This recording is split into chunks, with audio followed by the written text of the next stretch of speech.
7-ാം സങ്കീർത്തനം. നീതിക്കു വേണ്ടിയുള്ള പ്രാർത്ഥന.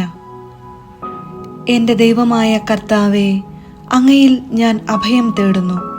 എന്നെ വേട്ടയാടുന്ന എല്ലാവരിലും നിന്ന് എന്നെ രക്ഷിക്കണമേ, മോചിപ്പിക്കണമേ. അല്ലെങ്കിൽ സിംഹത്തെപ്പോലെ അവർ എന്നെ ചീന്തിക്കീറും. ആരും രക്ഷിക്കാനില്ലാതെ എന്നെ വലിച്ചിഴയ്ക്കും. എൻ്റെ ദൈവമായ കർത്താവേ, ഞാൻ അത് ചെയ്തിട്ടുണ്ടെങ്കിൽ, ഞാൻ തിന്മ പ്രവർത്തിച്ചിട്ടുണ്ടെങ്കിൽ, ഞാൻ എൻ്റെ സുഹൃത്തിന് തിന്മ പ്രതിഫലം കൊടുത്തിട്ടുണ്ടെങ്കിൽ, അകാരണമായി ശത്രുവിനെ കൊള്ളയടിച്ചിട്ടുണ്ടെങ്കിൽ, ശത്രു എന്നെ പിന്തുടർന്ന് കീഴടക്കിക്കൊള്ളട്ടെ. എൻ്റെ ജീവനെ നിലത്തിട്ട് ചവിട്ടി മെതിക്കട്ടെ, പ്രാണനെ പൂഴിയിൽ ആഴ്ത്തിക്കൊള്ളട്ടെ. കർത്താവെ, കോപത്തോടെ എഴുന്നേൽക്കണമേ. എൻ്റെ ശത്രുക്കളുടെ ക്രോധത്തെ നേരിടാൻ എഴുന്നേൽക്കണമേ. ദൈവമേ, ഉണരണമേ.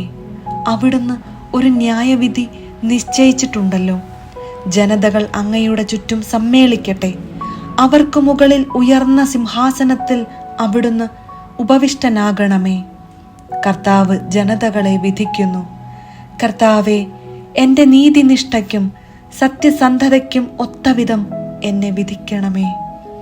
നീതിമാനായ ദൈവമേ, മനസ്സുകളെയും ഹൃദയങ്ങളെയും പരിശോധിക്കുന്നവനെ, ദുഷ്ടരുടെ തിന്മയ്ക്ക് അറുതി വരുത്തുകയും നീതിമാന്മാർക്ക് പ്രതിഷ്ഠ നൽകുകയും ചെയ്യണമേ.